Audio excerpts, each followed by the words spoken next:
are very proud of their ghost in this restaurant. When this building was first put here, didn't look like anything how it looks like today. Was a tiny wooden shack, was given as a gift to one of the original settlers founding the city, and the building gets burned down twice. There's a story of almost every building in New Orleans getting burned down. We were prone to fires in the first 100 years or so of our history. The two big fires we're known for, 1788, 1794. First fire, caused by a priest who was trying to light a candle. It's during a funeral. He lights the fire, runs over to the church, asks people to ring the bells to let people know about the fire. It's Good Friday, religious holiday, you don't want to do it. Whole city burns down. Another fire not too long after, caused by two kids who were trying to steal a horse. They knock the lamp over, take the rest city up with them. The French, they built everything out of cypress wood. What do you think happened to all those wooden buildings? So the whole French Quarter only has 3 French buildings. Most of them all burned down. The Spanish, they built everything out of brick and stucco, so it looks a lot more similar places in Spain, Cuba, St. Augustine, Florida, anywhere the Spanish settled. So anyway, this building burns down second time, 1794. Guy who owned it didn't want to have to go through the trouble of rebuilding. He decided to sell it off to a guy named Pierre Jourdan. Pierre Jourdan, he's a wealthy businessman. He worked with the architect to make this one of the most expensive, most lavish, most opulent, biggest mansions homes in the French Quarter in his day. Real prideful guy, loved to show off all of his wealth. Anytime he would have gone to one of his parties, he would always have to give the grand tour of the property, show you all the expensive things that sadly you couldn't afford. Unbeknownst to his family, his wife and children, had a pretty bad gambling problem. So over the years, he's blowing through his family fortune.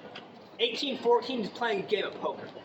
He must have ran out of money that night because he starts betting a lot of his personal valuable items. He bets all of his wife's jewelry. He loses all of those things that he bets. He then goes up to his office, opens his desk, gets the paperwork, the deed for his house, slaps it on the table, bets his entire home and everything in it during the poker game. He really should have cheated. He didn't. He lost. He didn't want to have to go home and tell his family they're going to be evicted from their home in 3 days' time. Goes up to the second floor, hangs himself. So this building has gone through a whole bunch of different owners since then. 2001, become this restaurant Muriel's. As soon as they open, all kinds of weird things start happening. Servers getting tripped out of nowhere, dropping trays of food, customers getting locked inside the bathrooms. They had a bunch of bad reviews left about the restaurant. All the reviews had said that the food was amazing, but the restaurant was just dangerous, unsafe. The owner said that on 3 separate occasions, wine bottle. Let's come up this way. We'll leave room for our other group. But the owner said that on 3 separate occasions, wine bottle from the back of the bar flies across the room, hits the brick wall on the other side, shatters. So enough things start happening, they decide to hire a medium to walk through the restaurant, see what's going on. The medium walks through, says, I think this is haunted by Pierre Jourdan, because from his perspective, everybody that's inside the restaurant, to him, it looks like they're all having a party in his home and not inviting him. So they suggest to do something to placate the ghost, make him feel more welcome. So ever since then, they leave out a table and chairs for their ghosts. They always leave a seat empty, always put out fresh bread, wine, linens for them.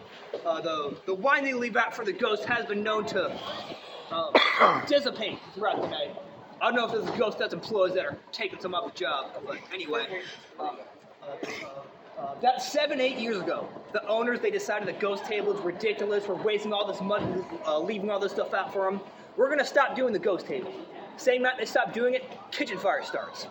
Then they start doing the ghost table again.